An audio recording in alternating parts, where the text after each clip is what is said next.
Quand on s'intéresse à un nouveau sujet, on peut être fasciné et dépassé par des gens qui sont bien meilleurs que nous, qui font des choses d'une qualité qui paraît inatteignable tellement c'est fou.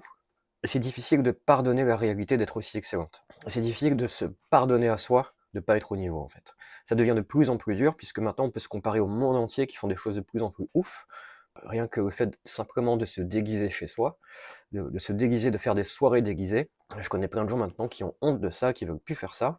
Pourquoi? Bah parce qu'à force de scroller sur Instagram et TikTok, on voit des cosplays, on voit des gens dont c'est le métier en fait. On se compare avec des gens dont c'est le métier, mais c'est comme pour tout, c'est comme quand on baise, il y a des gens qui se comparent aux acteurs porno, à la pornographie. Donc ils se comparent à des professionnels. En anthropologie, en épistémologie, ça porte un nom. Ce processus-là, quand une activité du quotidien, quand un comportement ou une activité du quotidien devient une pratique en elle-même, un métier en lui-même, on dit que ça devient une entité sui generis, c'est-à-dire qu'il devient son propre but. Par exemple, le sport fut une époque où ça n'existait pas. Il y avait simplement du mouvement organique des êtres humains dans le monde, et un jour, le machin s'est structuré de manière à ce que ça devienne une entité à part entière. Il y a des mecs qui se sont dit, aujourd'hui, je vais faire du sport, et d'autres mecs qui se sont dit, aujourd'hui, je vais regarder des gens faire du sport. Il y a eu un avant-après de ça. Et ben, c'est pareil avec beaucoup de choses, en fait. Il y a beaucoup de choses qui, dans la réalité, sont devenues leur propre domaine sui generis. La sexualité, pareil. La sexualité, avant, était quelque chose d'organique, qui n'était pas investi pour être son propre but. Maintenant, les gens baisent pour baiser. Et c'est pour ça que l'hyper-réalité est dangereuse, d'accord? Parce qu'en créant des entités sui generis comme ça qui deviennent leur propre but, on crée des inframondes dans lesquels on peut facilement se perdre à l'infini, et voilà, la matrice, mon cul. Sauf que, comment on juge? Comment on juge que le sport, ce serait bien ou pas bien? Comment on juge que le sexe pour le sexe, ce serait bien ou pas bien? Et la question, c'est pas comment on juge, c'est comment on jauge. Parce que si vous vous souvenez de la vidéo sur les inframondes, c'est ce qu'il y a de vivant en nous, c'est notre être qui nous sort d'un inframonde. Donc il n'y a même pas de jugement à porter sur la chose. Au bout d'un moment, ça fait chier de jouer au morpion pour jouer au morpion. Zou, je sors du truc. Bon. Il y a quoi d'autre comme monde sui generis? Le jeu d'acteur, qui auparavant était aussi quelque chose d'organique, hein, quand tu prends conscience du regard des autres, tu secoues un peu ton popotin quand tu marches, tu travailles mieux ta gestuelle, tu travailles mieux ta façon de causer. Le fait de se donner en spectacle comme animal sympathique ou charismatique, ce truc-là est devenu sui generis aussi, ce truc-là s'est autonomisé aussi. D'abord avec les acteurs du théâtre, puis au cinéma, et en fin de compte maintenant, avec les réseaux sociaux, chacun devient sa propre vitrine, chacun devient sa propre télé-réalité. Il n'y a pas de souci avec ça, bon. Mais ça concerne pas que le comportement humain, ça concerne absolument tout ce qu'il y a de vivant, tout ce qui existe dans la réalité, hein, ce phénomène d'hyper-réalisation.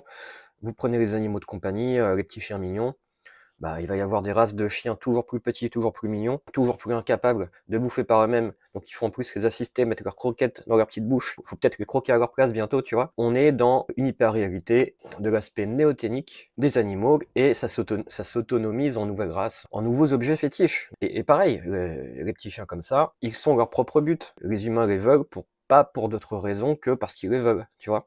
On est vraiment là dans un monde de fétiches, hein. De toute façon, toute hyper-réalité, ce n'est que du fétiche. Et au bout d'un moment, on a du mal à revenir à un monde qui n'est pas ça. On a du mal à revenir à un monde médiocre. On a du mal à revenir à un monde fade. On a du mal à revenir à un monde où on n'est pas bon.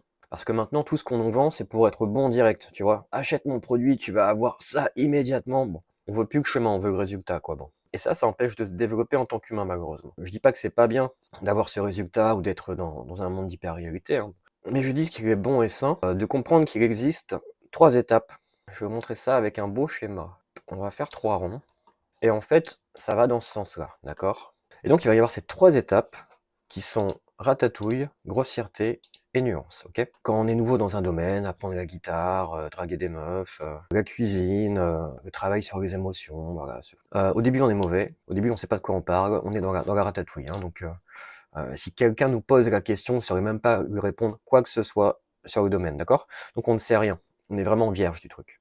Et on voit des gens qui vont être excellents à ça dans le monde de l'hyper-réalité. Il y a des cuisiniers qui font des trucs de fou, il y a des dragueurs qui draguent des meufs dans la rue, qui les chopent leur numéro comme ça. Pour faire du cosplay, il y a des gens qui font des trucs de fou. Bon, on est fasciné par le monde des gens de la nuance qui maintenant se produisent en spectacle hyper réel, et donc ça nous décourage presque en fait, parce qu'on s'est dit que la distance entre notre niveau de ratatouille et leur niveau de nuance est quasiment infinie, quoi. Bon, sauf que c'est pas là-bas qu'il faut aller. Ce qu'il faut viser, c'est d'abord ce monde-là, le monde de la grossièreté, d'accord? Le monde où on va essayer des trucs, on va copier des gens, on va s'inspirer, on va faire des expériences, on va faire des erreurs. Et plus on va faire d'erreurs, plus on va prendre des marques, plus on va prendre du feedback et plus ça va nous enrichir. Faire des erreurs, c'est enrichissant, d'accord? Si j'apprends à jouer de la guitare, quand je joue une fausse note, je l'ai entendue, je peux pas faire semblant de ne pas l'avoir entendue. Enfin si, je peux, mais justement, non, c'est parce que j'entends des fausses notes que je peux corriger et donc que je peux m'améliorer, d'accord? Donc cette phase de la grossièreté, elle est très mal aimée puisque on met en avant les gens qui sont directement ultra bons au résultat, quoi. Et je trouve qu'à notre époque, les gens s'autorisent de moins en moins à être dans la grossièreté, dans l'apprentissage, d'accord? Ce truc-là devient un peu un vilain petit canard. Plus personne veut y aller parce qu'on a peur du regard des gens, on a peur de se faire critiquer. Enfin, c'est à ce moment-là, hein. Quand tu commences à prendre la grade, quand tu commences à raconter que t'as essayé de draguer une meuf ou quoi, quand tu commences à raconter que tu commences à cuisiner ou quoi, ben là, les gens vont te critiquer. Et tant que t'es pas au niveau, tant que tu vas pas les frapper de ton excellence sur un truc, ils vont ouvrir leur bouche comme ça, ok? Donc c'est difficile puisque voilà, dans cette phase de grossièreté, en plus on a la pression du regard des autres qui en fait est une pression castratrice, ok? Et pour autant, il faut leur faire le cadeau de ne pas se laisser castrer. Il faut leur faire le cadeau de tenir, il faut leur faire le cadeau d'y aller, de faire des erreurs, parce que en faisant ça, vous allez les inspirer aussi, ok?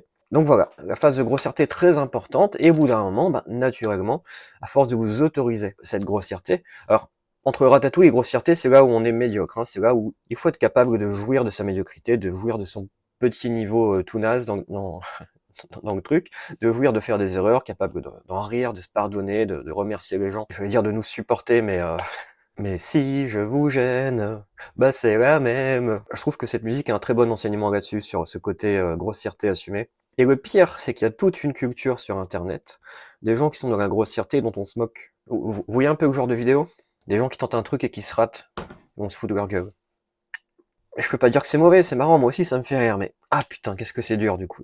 C'est beaucoup plus coûteux de faire une erreur aujourd'hui que de faire une erreur il y a 30 ans, que de faire une erreur il y a 100 ans. Mais c'est beaucoup plus coûteux simplement pour notre ego. Mais notre ego a besoin de se faire râper un peu comme un fromage, hein, donc ça peut lui faire du bien, même si c'est coûteux pour lui, ça peut lui faire du bien aussi, parce que là on trouve notre essence, hein, dont je parlais dans la vidéo précédente. Bref, à force de vous permettre cette grossièreté, bah voilà, vous allez prendre vos marques, et les marques seront posées, et l'enjeu d'après va être d'arriver dans le monde de la nuance. Et là, maintenant qu'on a ces marques, le même morceau de guitare qu'on connaît par cœur, on va pouvoir le jouer de 7 façons différentes. On va pouvoir le jouer dans un style flamenco, on va pouvoir le jouer dans un style métal, on va pouvoir le jouer en acoustique, dans un style très doux, arpège. On va arrêter d'être simplement de copier, on va pouvoir s'individuer avec le truc. On va pouvoir aussi devenir soi-même un maître pour les autres, ok? En cuisine, on va commencer à savoir que tel ingrédient, je sais que si je vais l'ajouter, je sais que ça va être bon. Ça, on le sait pas encore quand on est en ratatouille, on a très peur de ça. En grossièreté, on fait des expériences. En nuance, on sait. On sait que si je rajoute le truc, ça va être trop bon. Même si on n'a encore jamais goûté. Mais on commence à avoir ce genre d'intuition. Mais c'est le même genre d'intuition qui permet de jouer des solos de guitare. On sait que ça va être bon. Vous voyez? C'est le même genre d'intuition qui, quand on commence à être à l'aise avec la drague, on va sortir un truc un peu audacieux, qui, si c'était sorti en mode ratatouille grossièreté, ce serait pas passé du tout. Il y a la même phrase sortie avec finesse et nuance, on sent que ça va passer. Mais on sent que ça va passer en lâchant totalement le contrôle du truc. On se donne, en fait. Et c'est pareil que le travail émotionnel. J'ai sorti un produit sur le travail émotionnel, et il y a beaucoup d'entre vous qui m'ont dit que c'était très bien, mais qu'il était hors de question qu'ils faisaient ce travail. Peut-être que j'ai déjà montré une étape trop avancée dans la nuance. Autorisez-vous à être grossier. Vous voyez, si vous commencez ce travail, autorisez-vous déjà l'étape simplement de la grossièreté. Et c'est d'autant plus difficile qu'il y a aussi cette culture de oui, il faut arrêter de se maltraiter, il faut pas se sacrifier, nanana. C'est que dans la grossièreté, il y a une forme de maltraitance.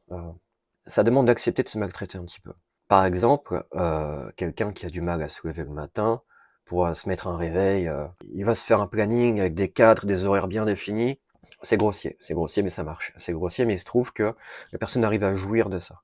Donc c'est une forme de maltraitance d'un certain point de vue, mais d'un autre point de vue, c'est vraiment une forme de bienveillance, quoi. Et c'est difficile de faire la part des choses entre bienveillance et maltraitance sur ce truc-là. J'ai envie de dire, autorisez-vous à vous maltraiter. Ça peut paraître être bizarre, mais en fait, on se maltraite jamais là où on pense se maltraiter. Parce que dans la grossièreté, on prend cher. C'est aussi la phase des rites initiatiques, d'ailleurs. C'est aussi la phase où on grandit, où on devient un homme, où on devient une femme, avec un certain type d'égrégore, quoi. Et un rite initiatique, c'est pas seulement un truc sacrificiel. Et c'est pour ça que vos proches ne vont pas vous comprendre. Parce qu'ils vont vous voir, vous infliger à vous-même un rite initiatique dont ils ne sont pas sûrs que ça puisse porter ses résultats. À partir du moment où ça aura porté ses résultats, ils vont vous dire: «Mais ah mais tu raison et je t'ai toujours soutenu et nanana». C'est pas ce qui est vécu sur le moment. Notre époque a un peu un rejet des rites initiatiques, alors qu'un rite initiatique, ça vous donne du pouvoir, en fait. Ça vous donne du pouvoir, ça vous donne une autorité et ça vous donne une autorité qui a pas forcément besoin de diplôme. Ça vous donne une autorité de fait. Si vous êtes bon dans un domaine, ça vous donne une autorité de fait. Si ce que vous faites à cuisiner, c'est bon, ça pourra pas mentir. Si la musique que vous jouez est bonne, ça pourra pas mentir. Vous voyez? Ça, c'est une autorité de type ordre naturel. Et cette phase de grossièreté là, bah voilà, c'est cette phase un peu ingrate où si vous êtes tout seul, vous allez vous infliger ça. Tant que vous n'êtes pas bon, on va vous reprocher de pas faire autorité. Autorisez-vous à être mauvais jusqu'à faire autorité. À partir du moment où vous ferez autorité, c'est que vous êtes plus mauvais, c'est que vous êtes devenu bon. Ok? C'est à cet endroit-là que je vous encourage à aller. C'est l'endroit le plus courageux. Et aller à cet endroit-là, c'est le meilleur moyen d'incarner, de perpétuer l'œuvre de Dieu. Donc c'est très mystique aussi de se positionner à cet endroit-là, quoi. C'est toujours un peu mystique. Pourquoi? Parce qu'on ne sait pas si on va être remercié ou pas. On ne sait pas si on va être pardonné ou pas. Vous voyez cette zone-là? On n'est pas sûr que le reste du monde va pouvoir nous accueillir. Donc c'est un endroit où on se donne vraiment. J'ai envie de dire, il y a que ça à faire dans la réalité. Voilà, j'espère que cette petite vidéo vous a plu. À bientôt pour une prochaine vidéo.